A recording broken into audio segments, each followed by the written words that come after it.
Un pays sans pétrole choisit soudain de se tenir debout. Dans le Sahel, longtemps marginalisé, un enchaînement de décisions concrètes transforme un territoire perçu comme dépendant en laboratoire d'autonomie économique et politique, observé au-delà de ses frontières dans un contexte régional instable.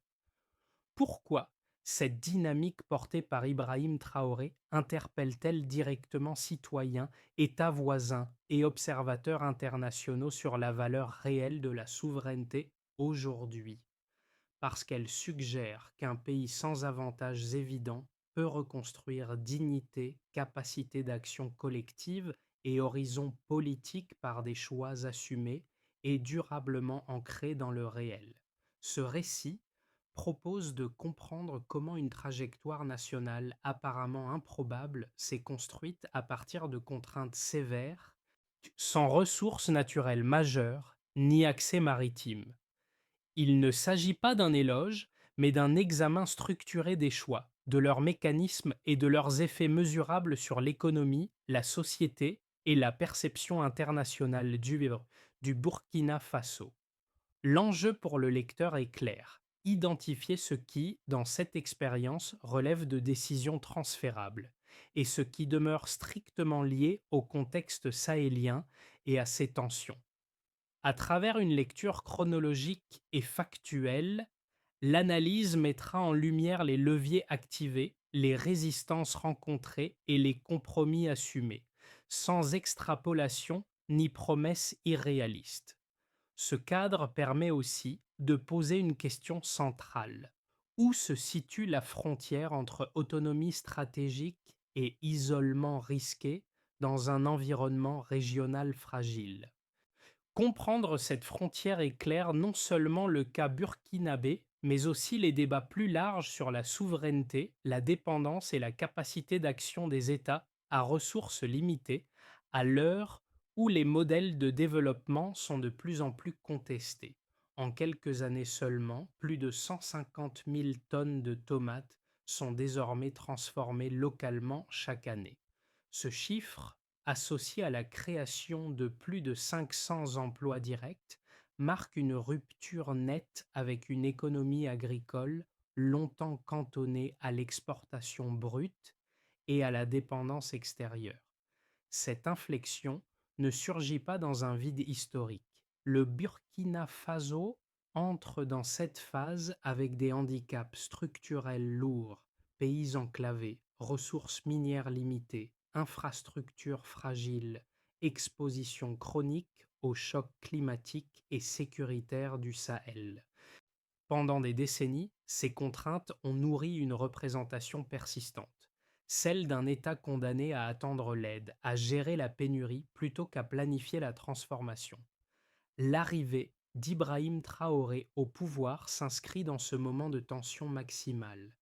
Les attentes sont faibles, les marges budgétaires étroites et la défiance vis-à-vis des modèles de développement importés est déjà largement partagée dans la population.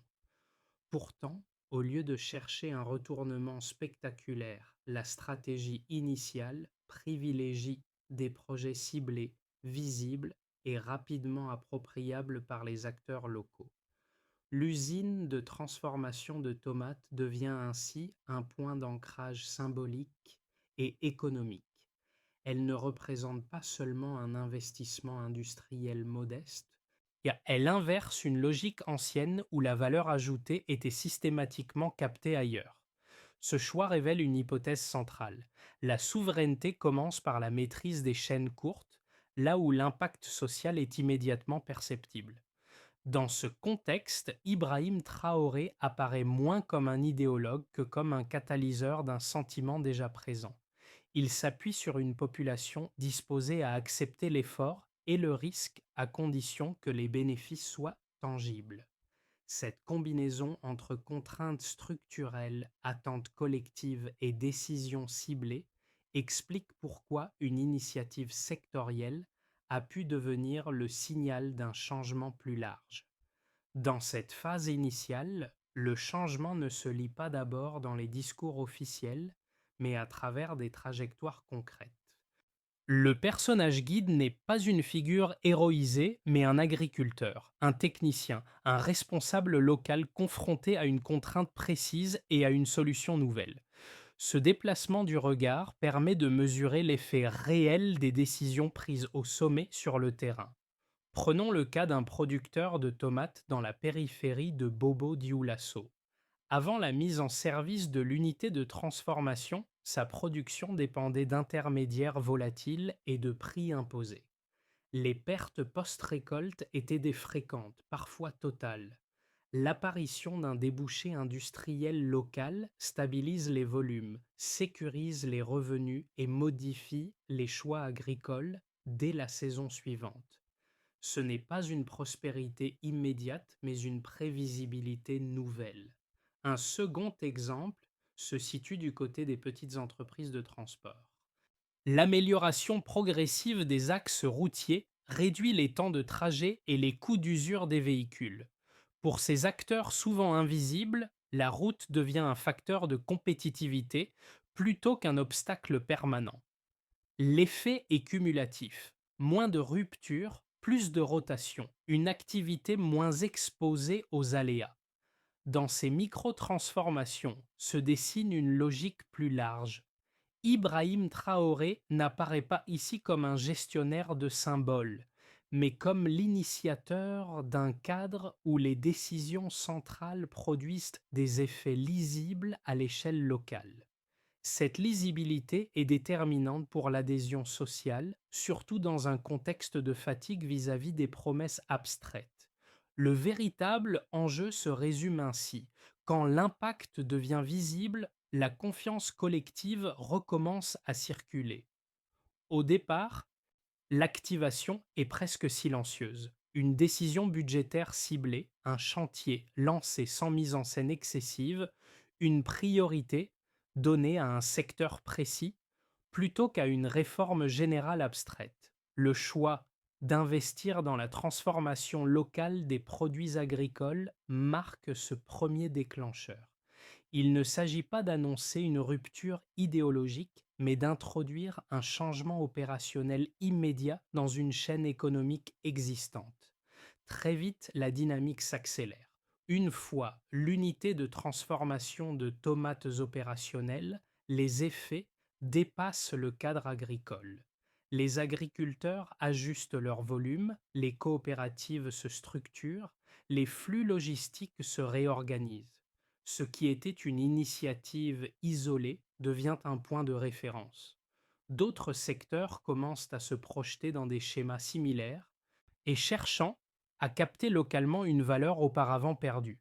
La montée en intensité se produit lorsque ces projets cessent d'être perçus comme exceptionnels. La construction et la réhabilitation d'axes routiers s'inscrivent dans cette phase. Relier les zones de production aux marchés régionaux réduit les coûts, raccourcit les délais et modifie la géographie économique interne du pays. Les décisions s'enchaînent non comme une accumulation désordonnée, mais comme une série cohérente d'interventions sur des points de blocage identifiés. C'est à ce moment que la figure d'Ibrahim Traoré prend une dimension différente. Il n'est plus seulement associé à une orientation politique générale, mais à une séquence d'actions observables. Chaque projet achevé renforce la crédibilité du suivant. La logique est cumulative. Une infrastructure rend possible une autre, un succès sectoriel justifie une extension du modèle. Le point de bascule intervient avec l'électrification solaire des zones rurales.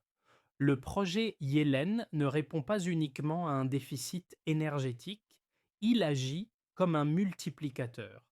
L'électricité stabilise les services de santé, prolonge le temps scolaire, soutient l'émergence de petites activités artisanales.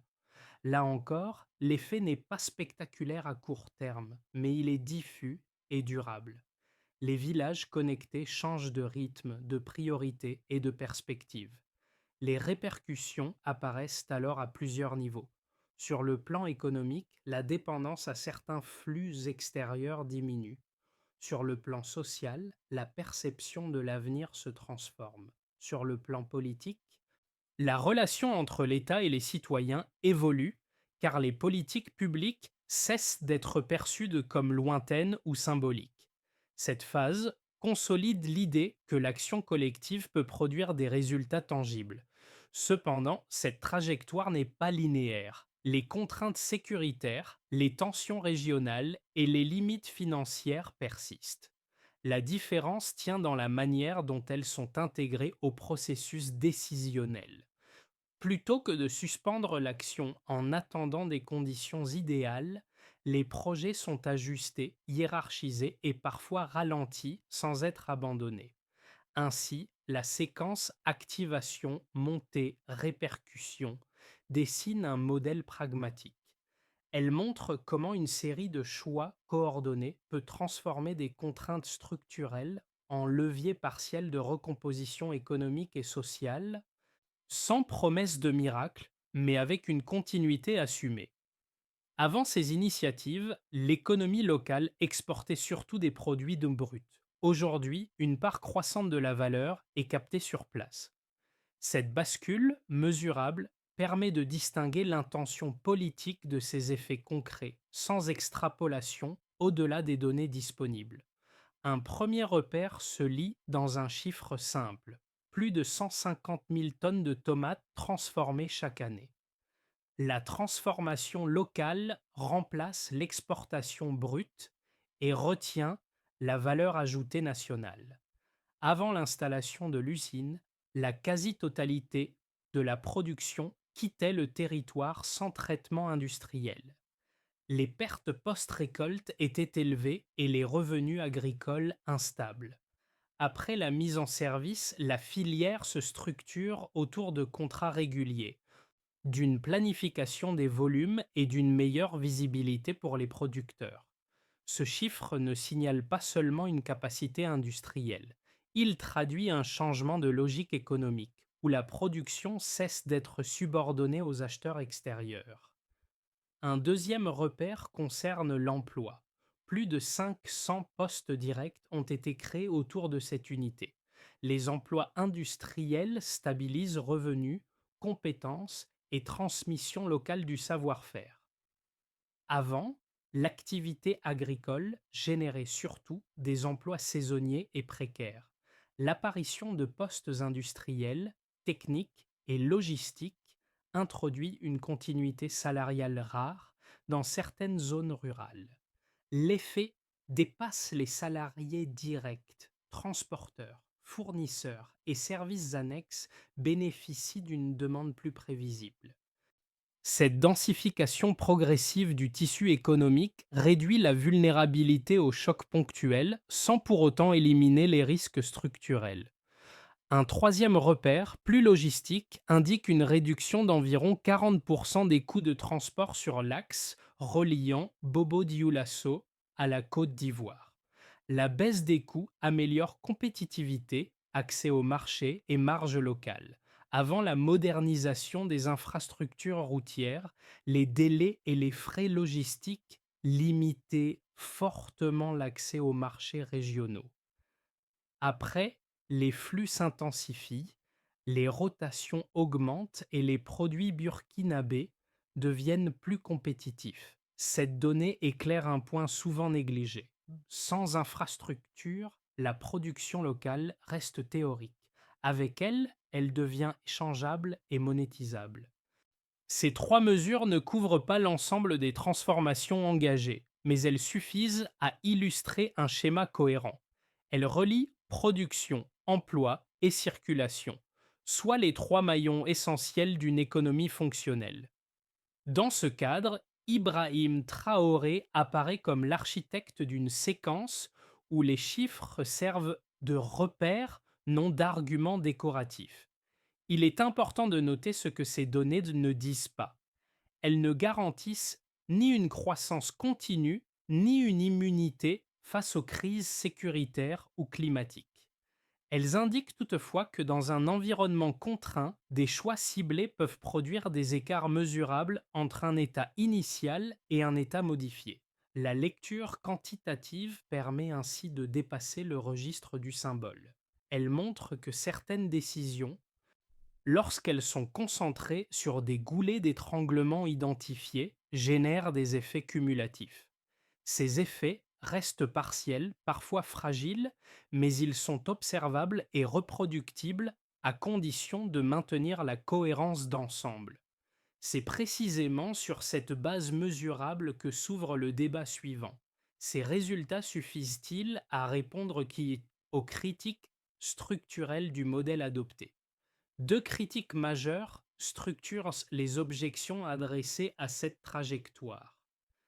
La première affirme qu'un pays enclavé, exposé à l'insécurité régionale et dépourvu de ressources stratégiques ne peut durablement se développer sans appui financier extérieur massif. Selon cet argument, les projets locaux restent vulnérables aux chocs exogènes et risquent de s'essouffler dès que les conditions sécuritaires ou climatiques se détériorent. L'autonomie affichée serait alors plus symbolique qu'économiquement soutenable. La seconde critique soutient que la concentration sur des initiatives nationales pourrait conduire à un isolement progressif.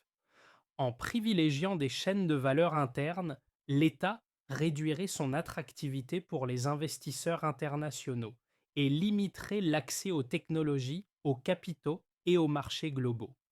Dans cette lecture, la souveraineté économique deviendrait un coût d'opportunité élevé, freinant la croissance à moyen terme.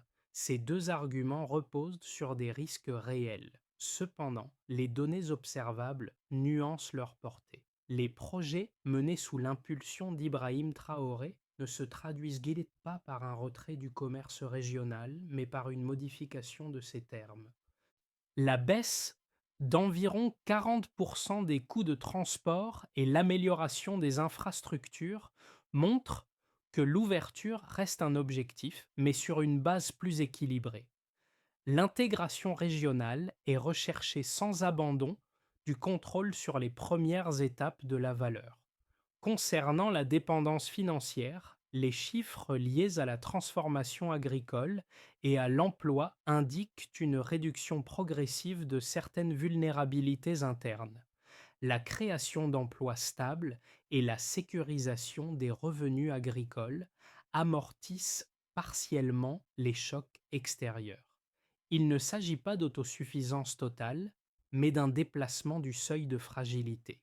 La réponse à ces critiques n'est donc pas idéologique.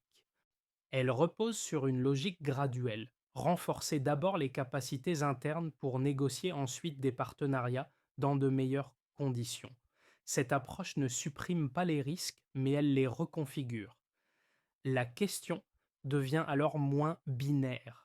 Non pas dépendance ou isolement, mais à quel rythme et sur quelle base une autonomie partielle peut-elle soutenir une ouverture maîtrisée. À ce stade, la souveraineté devient quotidienne. Le véritable basculement n'intervient pas avec un projet spectaculaire, mais lorsque les politiques cessent d'être perçues juste comme exceptionnelles. À ce stade, les initiatives engagées ne sont plus discutées comme des paris risqués, mais comme des repères ordinaires de l'action publique.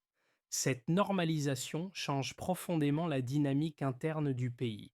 Jusqu'ici, chaque projet pouvait être interprété comme un test isolé. Désormais, ils forment un environnement. L'électricité solaire n'est plus une innovation ponctuelle, mais une condition de fonctionnement pour les écoles, les BD et les centres de santé. Les routes ne sont plus des promesses d'ouverture, mais des infrastructures intégrées aux décisions économiques locales. La transformation agricole cesse d'être un symbole pour devenir une contrainte productive à laquelle les acteurs s'adaptent. C'est dans ce moment que la figure d'Ibrahim Traoré change de statut. Il n'est plus seulement associé à une phase de rupture, mais à l'installation d'un cadre durable. Les attentes évoluent. On ne demande plus si les projets vont commencer, mais s'ils seront entretenus, étendus ou corrigés. Ce glissement est décisif. Il signifie que la souveraineté n'est plus vécue comme un discours mobilisateur, mais comme une expérience répétée, parfois imparfaite, mais intégrée au quotidien. À partir de là, le débat se déplace. Quels effets concrets cette normalisation produit-elle sur les différents groupes sociaux? Les effets de cette trajectoire se manifestent différemment selon les groupes concernés, révélant une transformation hétérogène mais lisible. Pour l'État, les administrations et les décideurs publics, la première conséquence est une modification du rapport à l'action. Les politiques ne sont plus évaluées uniquement sur leur conformité à des cadres extérieurs, mais sur leur capacité à produire des résultats observables. Cette logique renforce la responsabilité interne. Un projet visible engage politiquement ceux qui l'initient et oblige à un suivi plus rigoureux. Sous l'impulsion d'Ibrahim Traoré, cette pression sur l'exécution devient un élément structurant de la gouvernance. Pour les entreprises locales, petites et moyennes en particulier, les changements sont d'ordre opérationnel. La baisse des coûts de transport et la fiabilisation des infrastructures réduisent les incertitudes logistiques.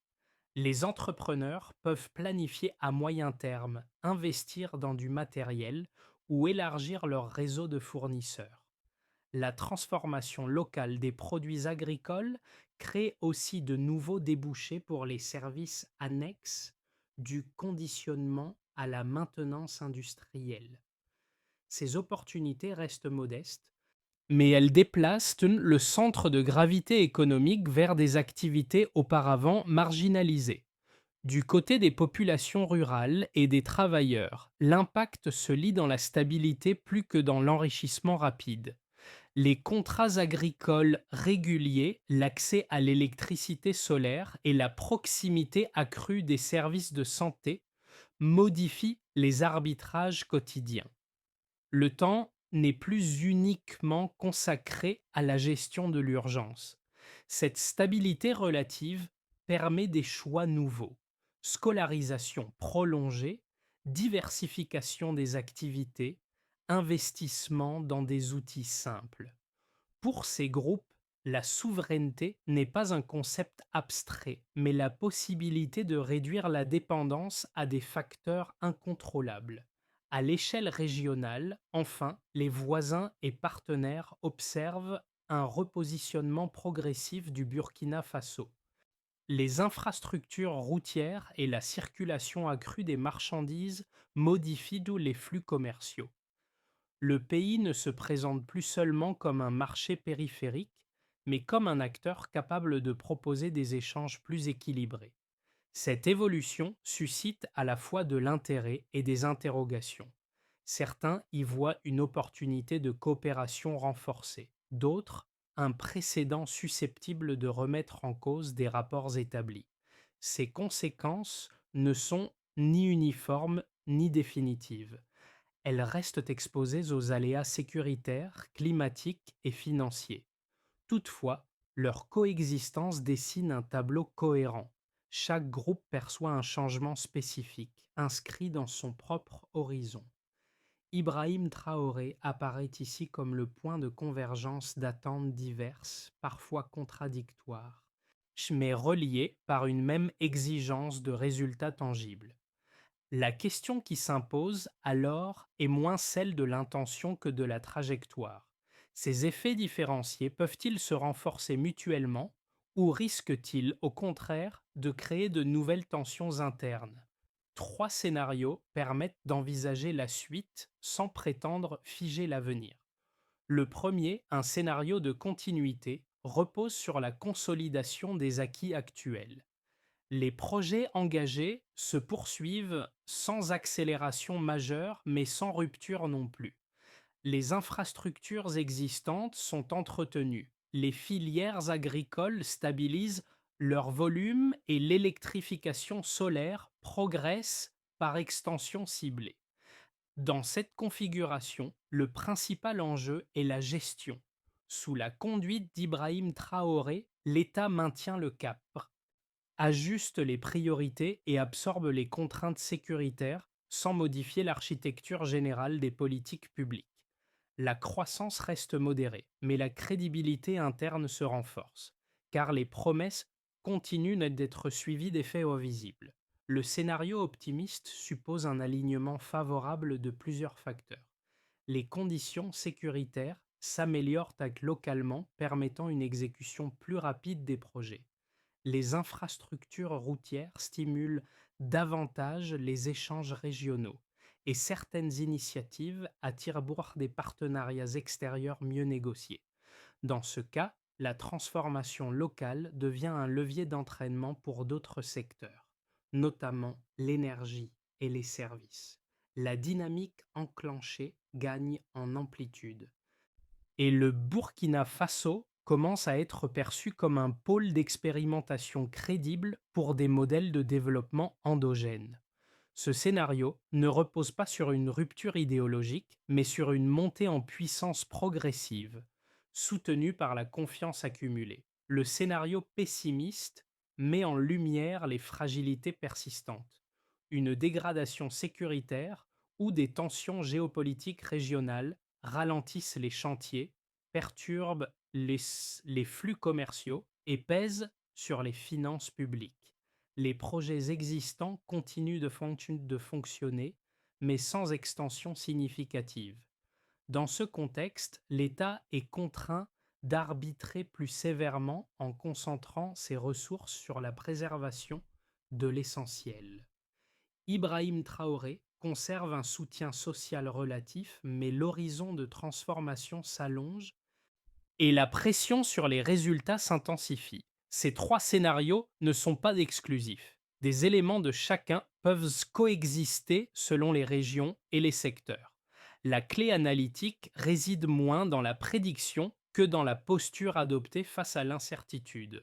Une lecture rigide figerait l'action. Une lecture conditionnelle permet d'ajuster sans renoncer. La recommandation centrale est donc cognitive avant d'être politique. Penser en trajectoires adaptatives plutôt qu'en promesses linéaires. Cette approche reconnaît les contraintes tout en laissant place à l'apprentissage collectif. Pour le lecteur, cette trajectoire ne se limite pas à un cas national lointain. Elle interroge directement la manière dont les sociétés évaluent l'action publique lorsque les ressources sont limitées et les marges d'erreur réduites.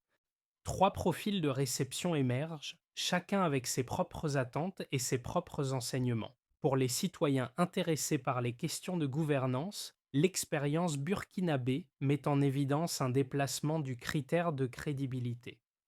La cohérence entre décisions annoncées et effets visibles devient plus importante que l'ampleur des promesses. Cette lecture invite à observer les politiques publiques à travers leur chaîne d'exécution réelle, plutôt qu'à travers leurs formulations idéales. Pour les acteurs économiques et associatifs, notamment dans des contextes comparables, l'enjeu réside dans la lisibilité du cadre. La stabilité relative des règles, même imparfaite, permet l'initiative locale. Ce point rappelle que l'environnement institutionnel compte autant que le volume des investissements. Un cadre clair, si même contraint, peut libérer des capacités souvent sous-estimées. Pour les observateurs internationaux et les analystes, le cas étudié agit comme un test empirique. Il oblige à reconsidérer certains postulats sur la dépendance structurelle et la hiérarchie des priorités en matière de développement. Sans offrir de modèle universel, il enrichit le débat par des résultats partiels mais documentés. Deux gestes simples peuvent prolonger cette réflexion. D'abord, comparer cette trajectoire à d'autres expériences régionales, non pour les classer, mais pour identifier des points de convergence et de divergence. Ensuite, porter attention aux indicateurs intermédiaires, souvent négligés, qui signalent un changement avant qu'il ne soit spectaculaire. Ainsi, le lecteur n'est pas invité à adhérer à une vision, mais à affiner son regard critique. La question devient personnelle. Quels critères utilise-t-il pour juger de l'efficacité et de la légitimité de l'action collective? À ce stade, la question n'est plus de savoir si une orientation existe, mais comment elle peut être stabilisée et mesurée dans le temps. Une feuille de route crédible repose sur des étapes séquencées, identifiables et évaluables sans multiplier les objectifs simultanés. Une première étape consiste à consolider l'existant. Cela implique d'entretenir les infrastructures déjà livrées, de sécuriser leur fonctionnement et de corriger rapidement les dysfonctionnements.